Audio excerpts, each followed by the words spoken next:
बिस्मिल्लाहिर्रहमानिर्रहीम। अस्सलाम वालेकुम दोस्तों, मेरा नाम है ग़ुलाम मुस्तफ़ा। आप देख रहे हैं सयालवी एनिमल यूट्यूब चैनल।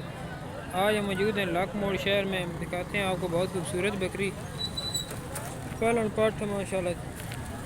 तकरीबन 35 किलो वज़न है इसका। बहुत खूबसूरत है।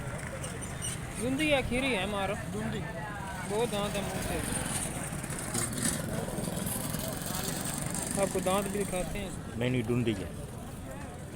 क्रॉस हुई 2 माह की क्रॉस बता रहे हैं हुई है। मालिक इसकी डिमांड कर रहे हैं 70,000 रुपया। ये सर कोई कम करवाना पैसे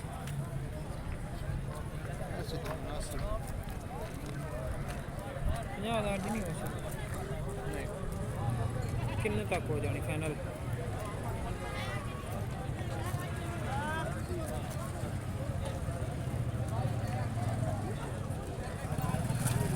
55,000।